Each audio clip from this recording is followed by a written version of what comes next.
Hoy en Punto Rojo, Diana Salazar. En este momento embajadora de Ecuador en Argentina, pero hasta hace poquísimos días fiscal general durante 6 años en Ecuador. Ha perseguido a narcotraficantes, ha perseguido la corrupción en el fútbol, ha perseguido la corrupción sistémica en la política. Fue la responsable de toda la instrucción del caso Rafael Correa, que ahora está fugado de la justicia en Bélgica. Es una mujer afroamericana, es negra, mujer, joven, fiscal general durante 6 años en Ecuador. Riesgo de vida, amenazas, lucha por la democracia, lucha por los valores, lucha por ser fiscal. Es ella. Diana Salazar Méndez es una reconocida jurista y abogada ecuatoriana, nacida en Ibarra en 1981.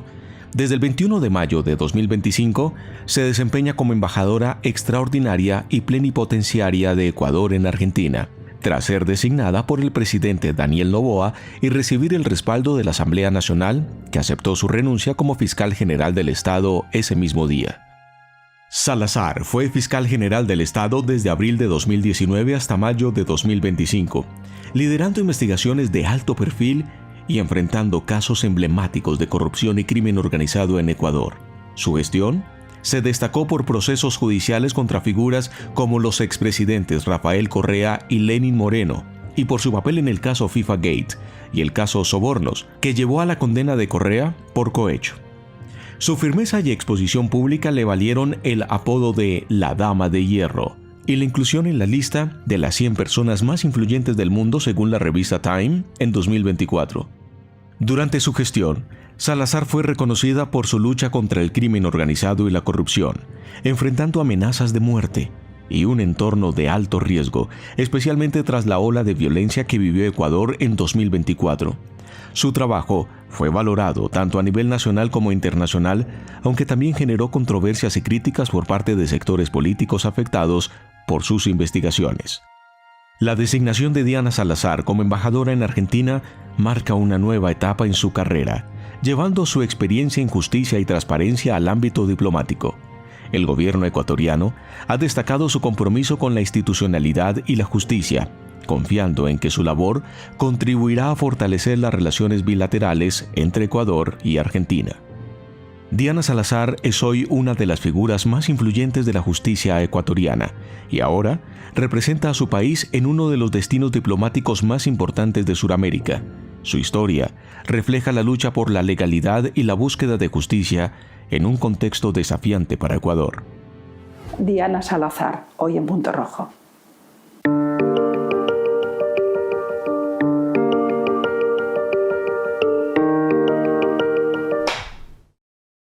Estoy ante la recién nombrada embajadora de Ecuador en Argentina, pero yo aún estoy viendo a la fiscal.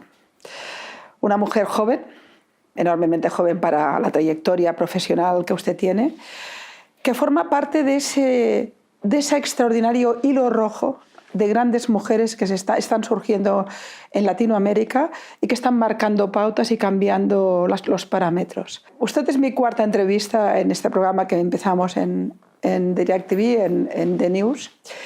Y sorprendentemente son 4 mujeres las que he hecho. Una fue Corina Machado, María Corina Machado, una mujer que cambia el paradigma en Venezuela y la voz más relevante de la oposición y probablemente que va a ser de gran importancia en la historia de todo el continente. Estuve con Patricia Bullrich, le llaman también como a usted la Dama de Hierro de la política argentina, una mujer fuerte que se enfrenta a los narcos, se enfrenta a todo el fenómeno de la triple frontera, etc. Y estuve con Ingrid Betancourt, otra gran mujer, en otro momento histórico, ciertamente, pero que ahora mismo está denunciando la violencia en Colombia. Y ahora estoy con Diana Salazar, pensando en qué comparativa haría respecto a otros grandes que han luchado en el ámbito de la jurisprudencia contra la corrupción, contra el narco. Pensaba en Giovanni Falcone. Me pareció que era la Falcone de América Latina. ¿Usted se identificaría con esa concepción, esa idea de una especie de luchadora a través de las leyes en contra de la corrupción, el narco, la violencia? ¿Ese sería su rol? Bueno, muchísimas gracias por la oportunidad y qué gran responsabilidad previo a las entrevistas anteriores que ya he tenido con grandes mujeres. Y qué buena coincidencia y que siga con esa línea, encontrando a aquellas mujeres que están cambiando paradigmas, que estamos cambiando paradigmas, que nos estamos enfrentando a las estructuras previamente establecidas. Bueno, la comparación con el exfiscal italiano, creo que terminé con vida y esa es una gran diferencia que nos ha marcado y sin embargo nos da la oportunidad de seguir haciendo cosas. Ahora mismo como embajadora estamos en una transición y creo que el tratar de hacer las cosas diferentes, a la vez que hay diferencias, también tenemos similitudes. En su momento, en su época, el fiscal se enfrentó también a grandes mafias, pero lastimosamente todos sabemos cómo terminó. Durante mi ejercicio enfrenté también varias amenazas, reales amenazas, que estaban a punto de acabar con mi vida o con la de mis cercanos, pero gracias a Dios estamos ahora mismo dando esta entrevista. Pero hay un nivel de violencia importante. En Ecuador la hubo y parece que continúa habiendo una situación importante de bandas criminales y de preocupación por todo el fenómeno violento. Y además ha habido atentados importantes y algunas muertes, ¿no?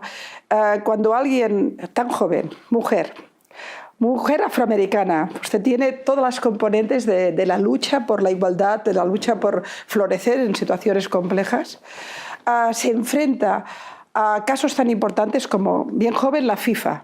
Imagínense usted el poder del fútbol, ¿no? El caso Metástasis, que hablamos del narco y hablamos de la infiltración del narco en los estamentos del poder. Que le cuento, hablamos de sobornos, por ejemplo, ¿no? Todo el tema que llevó finalmente a la imputación del expresidente Rafael Correa. Usted se ha enfrentado a los gigantes.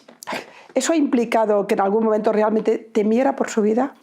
Realmente usted hace una referencia, por ejemplo, con el caso FIFA, que fue el inicio. Yo digo, era el jardín, la preparación para lo que nos iba a tocar enfrentar después. 2016. ¿Qué años tenía? Cuando era fiscal de primer nivel, no tenía el apoyo ni la oportunidad de contar con un equipo que realmente apoye en esta causa.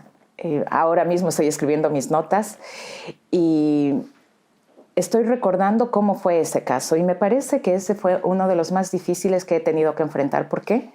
Porque estaba iniciando en esta carrera y no tenía la visión de a lo que nos estábamos enfrentando. Por una parte creo que fue ventajoso porque a veces tenemos miedo cuando sabemos lo que nos espera, cuando podemos dimensionar. Alguien me decía, es que tú no sabes lo que haces, por eso es que te va tan bien. Y te estás enfrentando a alguien muy cercano, a mi hermana, un referente para mí. Sin embargo, con el pasar del tiempo, el caso Sobornos, el caso Metástasis, ya tuve la oportunidad de contar con un equipo de trabajo. Y pienso que eso es muy importante resaltar. Más allá de la figura de Diana Salazar, detrás de todo esto hay un equipo que comprometido con toda la causa, multidisciplinario, ha apoyado y hemos logrado los objetivos que siempre nos hemos planteado. Pero enfrentarse a situaciones importantes, enfrentarse, por ejemplo, a una trama vinculada al narco que llega hasta jueces, a periodistas, al ámbito de la política, eso al final siempre tiene una cara y un nombre público. Sí. Y es que hay que liderar al equipo también. Exactamente, ¿no? Hay que liderar, establecer la estrategia, que sí, que no, y por supuesto las amenazas, los ataques vienen directamente y hubo momentos en los que realmente temía por mi vida y también que me hacían flaquear, porque sopesaba y decía, esto vale la pena, pero al final del día veía a mi hija en su momento y decía, sí, porque tenemos que cambiar la historia del país, y era justamente con esa mira, dejar un país distinto. Cuando he chequeado Diana Salazar por las redes sociales, he tenido muchas dificultades por conocer aspectos privados. Es decir, es una mujer que tiene una rutilante e importante trayectoria profesional y tiene amores y desamores, es decir, muchos haters y también muchísima gente que considera que su trabajo ha sido muy importante, pero en cambio en los aspectos más personales solo encontré que usted tiene una orquídea a su nombre, lo cual es bellísimo, y poco más. ¿Podríamos conocer un poquito a la Diana Salazar mujer, es decir, casada, hijos, esa hermana importante. Sí, he procurado mantener mi vida familiar de forma reservada justamente para preservarlos, porque ya internamente mi familia durante mucho tiempo me ha acompañado y también ha tenido que sufrir cuando flaqueo, porque esa dama de hierro, esa mujer de hierro es lo que se tiene que mostrar. Somos humanas también y tenemos debilidades, pero también fortalezas, que eso es lo que nos ha ayudado a mantenernos de pie, enfrente. Sí, ahora estoy casada, tengo 2 hijas. Mi madre ha sido una mujer fundamental dentro de mi formación, que nos ha guiado y que siempre nos decía que tenemos que ser diferentes a aquello que usted mencionó también en nuestra realidad como mujer, como afrodescendiente, como mujer negra y la primera que llegó a un cargo tan alto en mi país. Pero eso es una resiliencia importante, porque estoy convencida que, como bien decía, toda mujer fuerte es frágil. Tenemos esa fragilidad, yo me siento humildemente una mujer fuerte, pero tenemos esa fragilidad en la intimidad, luego después no se muestra, ¿no? ¿En qué momentos tuvo usted la impresión de que no podría, de que eso la estaba venciendo? Hubo momentos muy sensibles, fuertes, por ejemplo, cuando recibí las amenazas, un 1 de junio, precisamente aquella noche cuando iba a ser el Día del Niño en el Ecuador.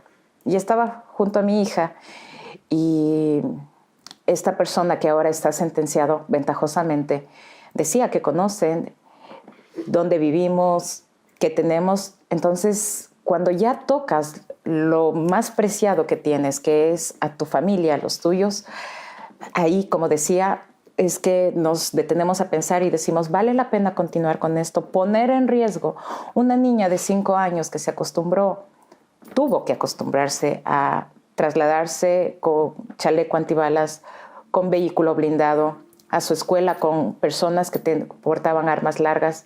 Eso no es lo que queremos para nuestros hijos. ¿Cómo se construye así la infancia? Y ella, asustada, me decía, mami, ¿por qué tengo que ponerme esto? Y yo tenía que explicarle, obviamente, porque es para que estemos bien. Entonces, eso es lo que a veces nos hace pensar a nosotros, pero también nos da, a la vez nos hace pensar, pero también nos da esa fuerza y decir, esto tiene que cambiar, porque no queremos que todos los niños tengan que pasar por eso. ¿En algún momento pensó que tenía que dejarlo? ¿En ese momento, quizá? En muchos momentos pensé, y creo que el hecho de estar ahora donde estamos también es una de las motivaciones, porque creo que le hemos dado al país muchos años. He sacrificado también el lado familiar, muchas ausencias, madrugadas, y la niña está creciendo. Mis niñas están creciendo y eso también hay que valorarlo. También en esto noto el paralelismo. María Corina Machado tiene a la familia fuera de Venezuela. Exacto. Para protegerla. Ingrid Betancourt también, y además ella misma tiene que irse por miedo a la situación de violencia. Después del atentado de Miguel Uribe todo se ha complicado. Y en todo momento estoy ante mujeres que tienen una gran y fuerte dimensión familiar, a la que protegen, pero que ello no les impide cambiar el mundo. La familia es el motor y esa es la inspiración que nos ayuda a seguir. Por mucho tiempo mi hija estuvo fuera del país y teníamos una familia dividida por seguridad, por protección, y es lo que mucha gente no alcanza a entender. Ese tema familiar que es lo que... ¿El marido también lo entiende? ¿La relación personal se complica? En su momento, ahora yo estoy viviendo una segunda relación. En su momento mi primera pareja no entendió, no llegó a comprender lo que significaba tener al frente una mujer que tenía que liderar a un equipo, que tenía que dedicarse para lo que nos habíamos comprometido, que era la Fiscalía General, pero creo que la vida también nos trae recompensas. No todos los hombres son capaces de amar a mujeres fuertes y con éxito. Es difícil, pero también sí es posible y se encuentra la persona adecuada. No tengo ninguna duda. adecuada. Vayamos a temas concretos. Rafael Correa. Lo tenemos asiliado políticamente en Bélgica. ¿Qué opina de ese estatus? Es un hombre sentenciado, es un hombre que tuvo un recorrido judicial, escapó y ahora está siendo protegido por un país. Ustedes han pedido la extradición, la pidieron en su momento. ¿Tendrá algún tipo de resolución esto? ¿Esto ya ha quedado en stand-by y va a escaparse de la justicia?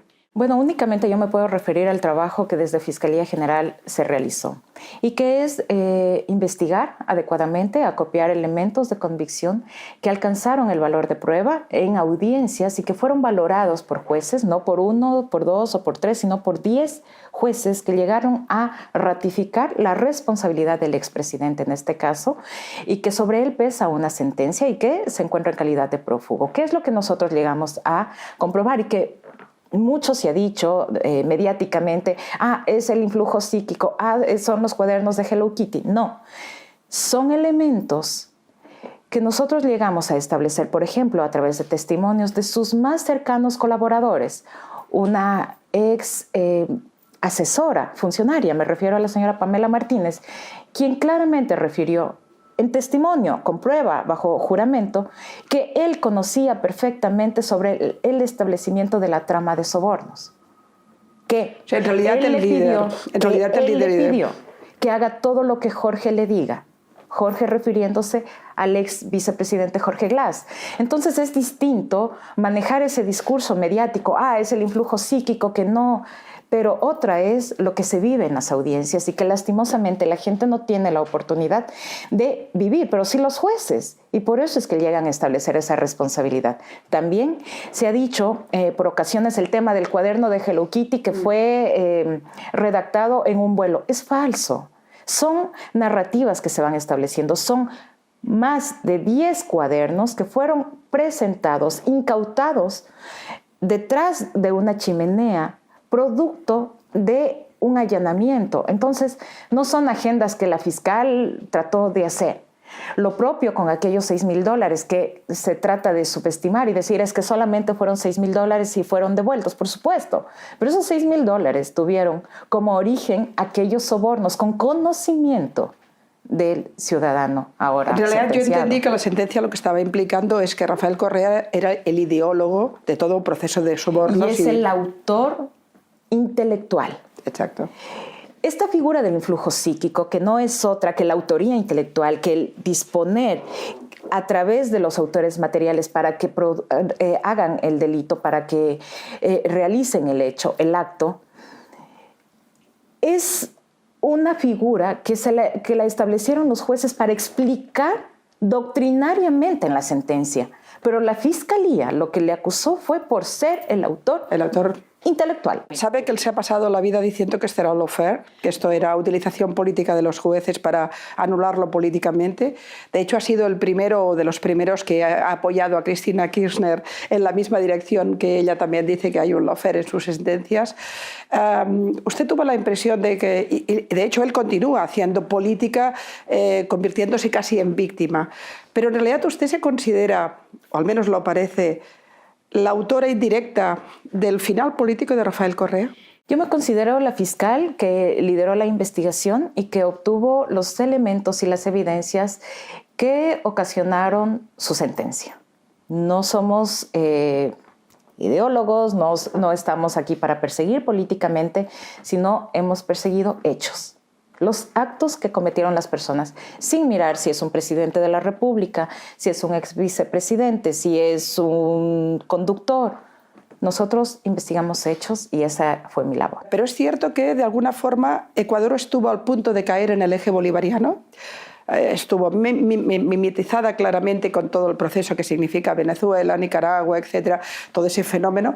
Y, de alguna forma, el final político de Correa, después de la sentencia, la deja casi fuera del eje bolivariano. Hoy Ecuador es otra cosa. ¿Usted cree que realmente estamos en esos tiempos? Es decir, que hubo un riesgo bolivariano que finalmente se abortó en parte por el tema de la Fiscalía y Judicial. Yo creo que ahora el Ecuador está en un punto en que tiene la oportunidad de demostrar todo el potencial que tiene, el potencial turístico, en el potencial comercial, en el potencial económico. Y hacia allá debemos ir. Creo que los ciudadanos van a tener la oportunidad de tener días mejores, sobre todo cuando se superen los temas relacionados con la seguridad. Y creo que esa es una apuesta de ahora del nuevo régimen y que lo está enfocando de una manera adecuada. por ejemplo, con la implementación de nuevas leyes, de nuevas regulaciones, y que nos va a dar la pauta de la línea democrática hacia la que estamos caminando. ¿Cree que Ecuador está haciendo un cambio como el de Argentina en términos económicos y de seguridad, por ejemplo?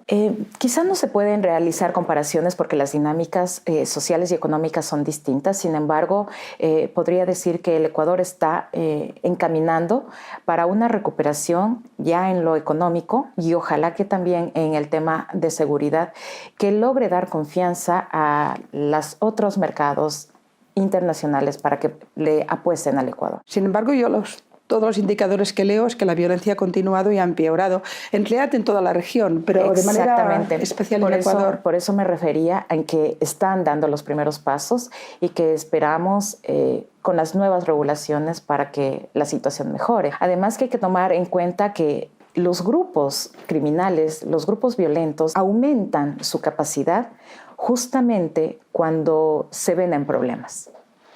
Cuando las incautaciones de drogas son mayores, los grupos criminales tratan de controlar al Estado para que esto no suceda.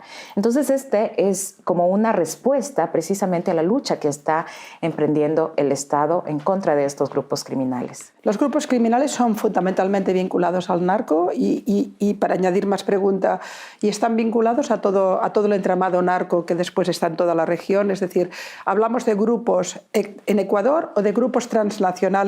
Ya estamos hablando de grupos transnacionales de mafias que han tratado de insertar y permear no solamente en el territorio, sino también con el caso Metástasis hemos visto que han tratado de permear al nivel político y económico. Entonces, esta injerencia de aquellos grupos es fuerte y ahí viene la apuesta del Estado para mantener una política fuerte de lucha contra el crimen organizado que está estrictamente vinculado con los actos de corrupción en la justicia. Tiene derivada también política, es decir, parte del narco ya ha fusionado en el caso de Venezuela es clarísimo, estamos hablando de una utilización permanente de las estructuras políticas también en la faceta criminal y en aquel caso además tenemos todo el lío de Hezbollah y toda la infiltración iraní, con lo cual esto se complica mucho más. Pero en Ecuador es más específicamente criminal o también tiene la derivada política. Para decirlo de una manera más rotunda, ¿el correísmo estaría vinculado con el tema del narcotráfico?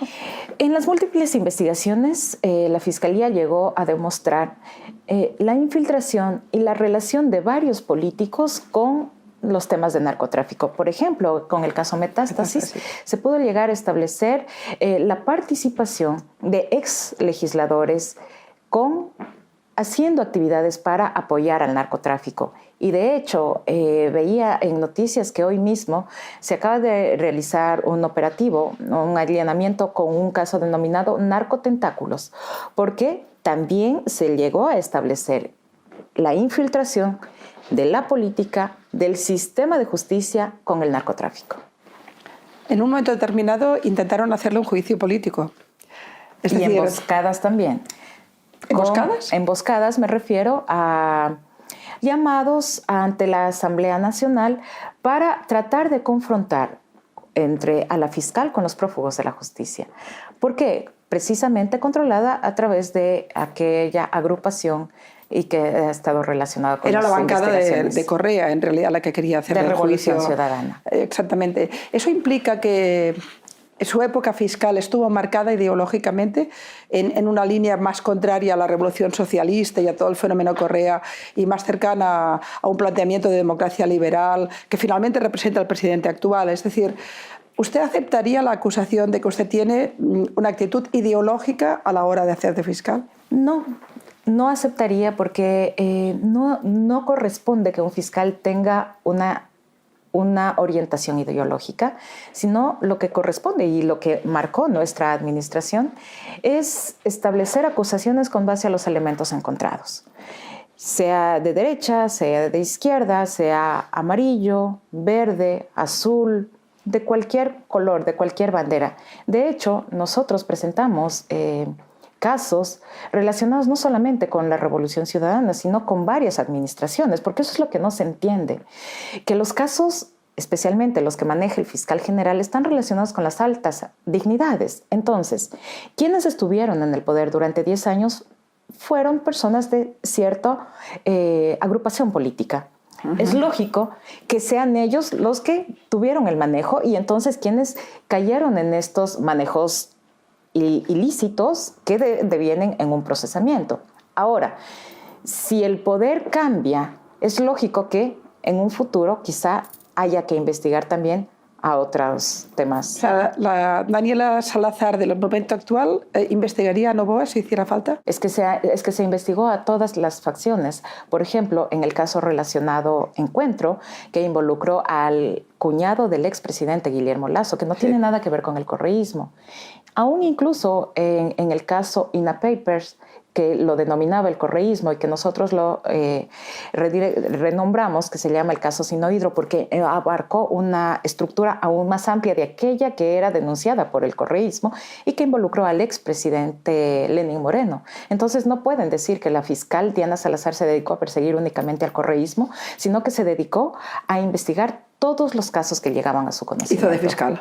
Así es. De alguna manera, me recuerda un poco a la fiscal Dijksman, que él hacía un planteamiento en este sentido diciendo, es evidente que a mí me pusieron de fiscal en su momento Néstor Kirchner, en la época del kirchnerismo, pero nunca me sentí uno de los suyos, porque yo sobre todo y solo era fiscal. Así y de hecho él acabó en realidad queriendo imputar a la presidenta Kirchner, que era la misma, o el mismo gobierno que lo había puesto en la fiscalía.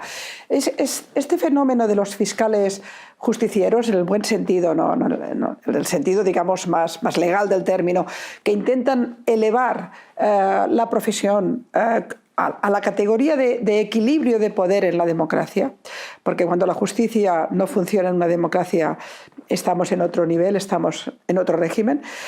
Sin embargo, es un fenómeno que no abunda y que los que finalmente se han convertido en esos referentes tan importantes siempre han sufrido amenazas, problemas. Como usted bien comentaba, incluso han tenido que separarse de las familias. Es el fenómeno que está cambiando el paradigma más que la política. Es decir, esa irrupción de grandes mujeres fuertes. Mitterrand dijo una vez que el hombre del siglo XXI será mujer. Y se está demostrando, las grandes mujeres del siglo XXI están cambiando el mundo. Fíjese usted en su dimensión. Usted forma parte de ese pequeño listado de grandes fiscales que han intentado cambiar los paradigmas y jugar muy fuerte para la independencia de su profesión. Y en su caso, además, mujer, ¿no? Me parece que tiene elementos muy importantes para convertirse en alguien muy relevante en el ámbito del cambio de paradigma. Pero se me ha hecho embajadora. Y claro, de golpe tengo una contradicción. Esa mujer que lucha contra los vientos y las mareas, ahora se convierte en la portavoz de un gobierno concreto, con una ideología concreta. ¿Qué pasó ahí? ¿Cambió algo? ¿Qué pasó ahí? Es una época de transición y como yo había indicado, es un momento de dedicarme también a mi tema personal y de devolver el tiempo que a mi familia se le quitó.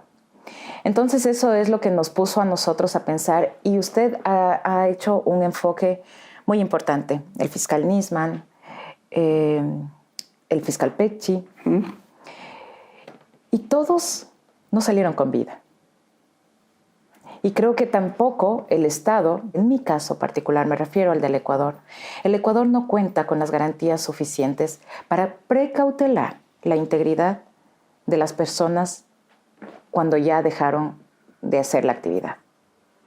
Entonces, creo que esta oportunidad es una forma de precautelar la seguridad de alguien que terminó sus funciones y que trabajó y que le dio mucho al país. Porque no tenemos nosotros una garantía, me refiero a nosotros, y eso es lo que estábamos pensando, y en una conversación en privado con el presidente de la República actual, con el fiscal general subrogante, nos preguntamos, ¿qué pasa después de mis funciones? Ahora mismo, en la época en que manteníamos esta conversación, yo tengo 40 personas a mi alrededor. Ahora puedo revelar el número de personas que me cuidaban, que garantizaban mi integridad. Tengo 40 personas a mi alrededor. Y después, el Estado no, porque no hay una ley que le permita al Estado mantener ese nivel de seguridad. ¿Y qué pasa con las organizaciones criminales? Ellos tienen como una característica la venganza. Y la venganza no cuando está la persona bien resguardada y bien cuidada, sino cuando logran hacer Entonces, el día de mañana, cuando iba a dejar de ser fiscal, porque la fiscalía tiene un periodo determinado, no iba a tener la protección estatal necesaria o requerida para mantenerme con vida. Tampoco a mi familia. Entonces, vimos esta oportunidad como una forma de precautelar y de protección. Me impresiona, por eso decía, vamos a detenernos un momento. Estamos hablando de que ser embajadora de Ecuador en Argentina es una salvaguarda de vida.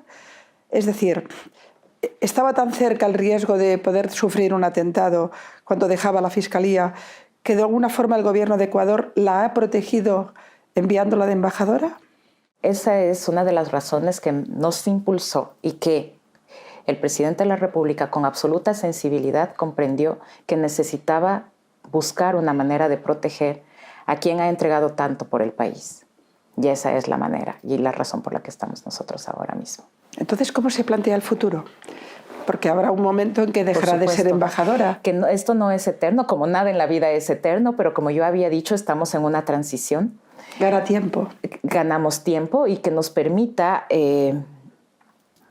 reinventarnos y decir, ok, ¿qué es lo que estamos? Porque también la función pública, y puedo decir, es muy ingrata.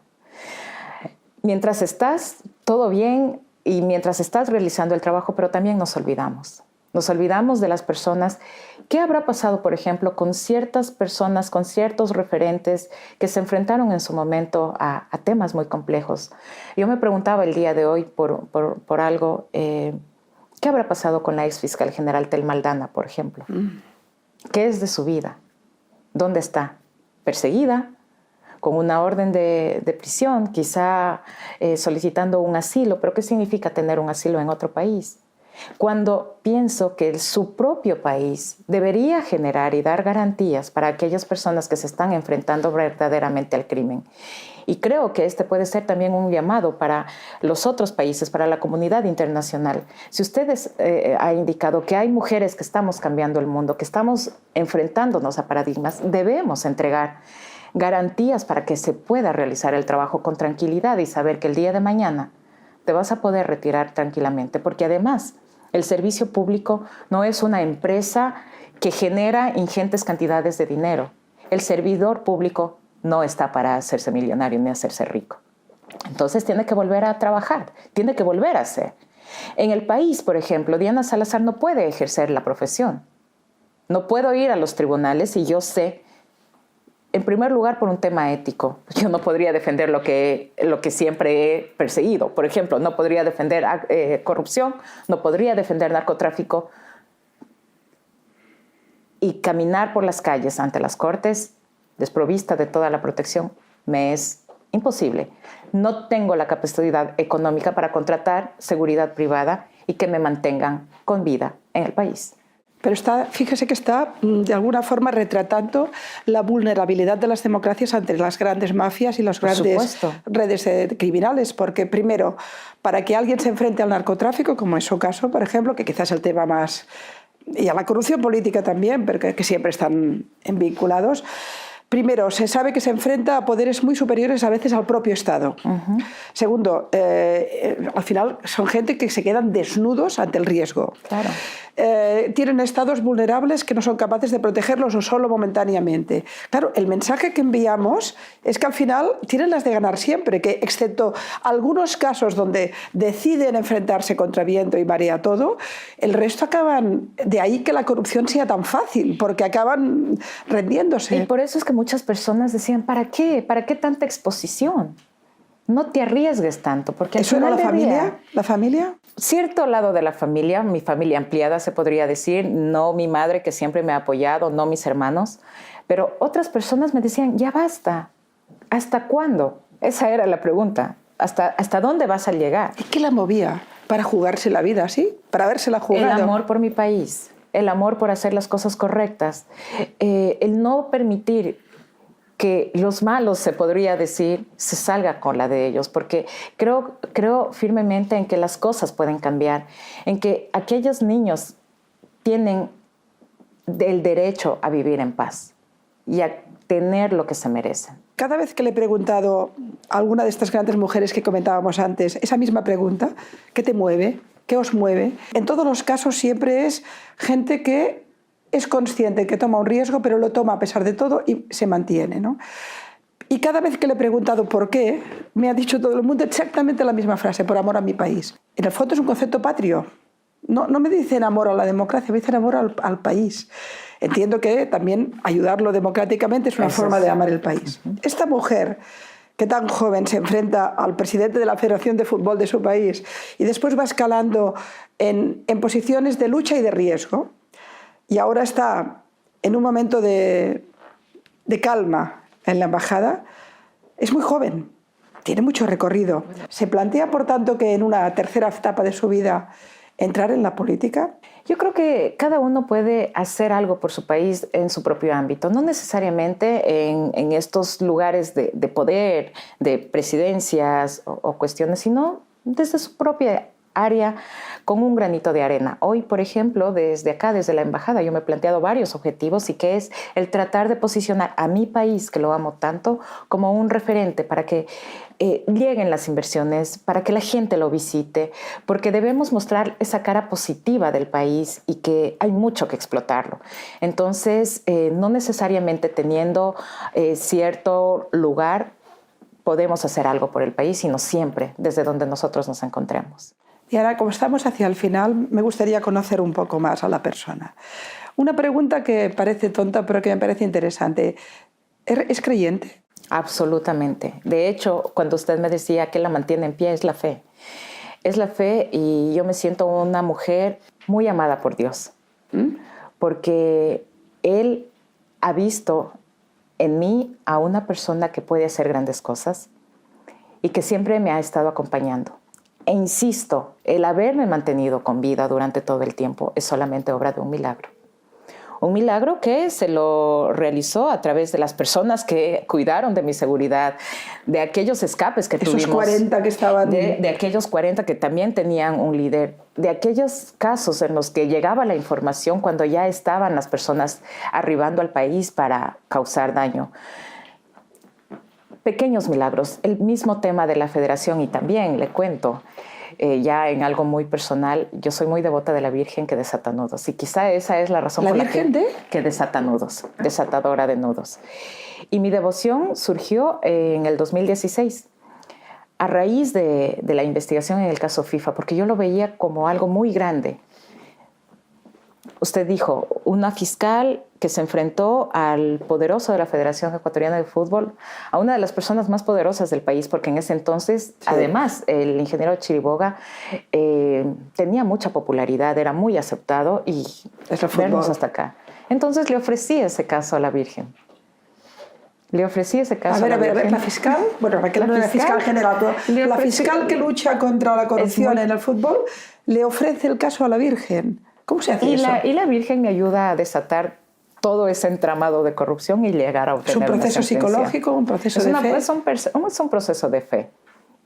De hecho, la conocí por primera vez en el 2017, cuando ya obtuvimos sentencia, en una capilla que está acá en Buenos Aires. Esa también es una de las razones por las que estoy acá, en una parroquia en San José del Talar, y la visité como parte de un proceso de agradecimiento. Dios como cura, Dios como calma. Así es. Sorprendente, era alguien que es una persona de leyes.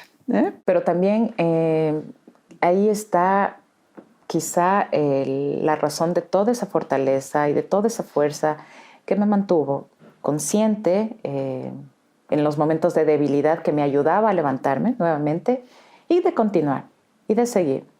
Hubo, por ejemplo, un fiscal que no duró 6 meses en el Ecuador cuando estuvo encargado de la institución. Nosotros permanecimos más de 6 años. No, Aquello que parecía imposible se volvió posible. Ha hablado varias veces de la madre. Debe ser una mujer también resiliente, una mujer fuerte, porque parece claramente un referente. ¿Es la impulsora de todos sus ideales? Por supuesto, y una mujer de mucha fe. Y ella me decía, por ejemplo, en sus horas de angustia, ¿cómo te ayudo? Rezando, le decía. Ella se ponía a rezar con su grupo de amigas el rosario mientras yo estaba en las audiencias, y eso me da mucha fortaleza. Hablamos del amor. ¿Fue importante en todo este tiempo? El amor mueve. ¿Hay tiempo? El amor mueve, y no solamente este amor de pareja, sino pienso que es el amor a las cosas que hace del trabajo, hay que hacerlo con amor también, porque eso le da otra connotación. El amor a los hijos, el amor a la vida. Eso es lo que nos mueve siempre. Dígame algún referente importante de la política que le haya influido y que le haya inspirado. ¿Hay alguno de ellos? ¿Piensa en alguien cuando piensa en esa lucha, en esa fuerza? Usted ha mencionado a varias mujeres fuertes, que en su momento sirvieron de inspiración. También hay varias mujeres políticas a nivel europeo. Hay incluso mujeres que están invisibilizadas, que día a día sacan con tesón adelante a las personas. Y creo que más allá de los referentes también, me gustaría que muchas mujeres que ahora, niñas que están yendo al colegio, a la escuela, se inspiren y que digan, sí puedo llegar, sí podemos marcar la diferencia. Ese quisiera que sea un mensaje. En algún momento escribí en algún artículo que las Nelson Mandela del siglo XX eran las mujeres iraníes que luchaban por sus derechos, o que eran Malala intentando luchar por poder estudiar. ¿Usted cree que el referente más importante de la lucha de las mujeres son las mujeres del Islam que luchan por sus libertades? Y que también luchan por permanecer con vida. Por supuesto que tiene que ser un referente. ¿Hay mucho machismo en Ecuador? ¿Aún es una lucha?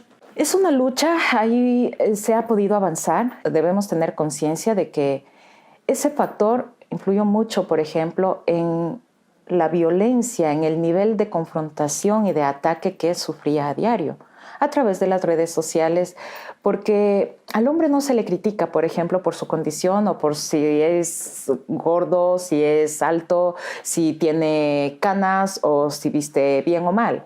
Pero a la negra, a la tal cual, siempre el descalificativo. ¿Por qué? Porque la sociedad pensaría que no solamente me refiero a la ecuatoriana, quizá no está aún preparada para tener a una persona negra, joven, mujer, ejerciendo un cargo tan Por tanto, ha alto. sufrido machismo y racismo. ¿Hay más racismo respecto a los negros? Y eso es también el cuestionamiento que yo me hago. Después de Diana Salazar al frente de la Fiscalía, ¿cuánto tiempo más va a tener que pasar para que una mujer negra llegue a ocupar un cargo de ese nivel de responsabilidad? ¿Cuántos jueces o juezas negras ha tenido la Corte Nacional de Justicia? 0.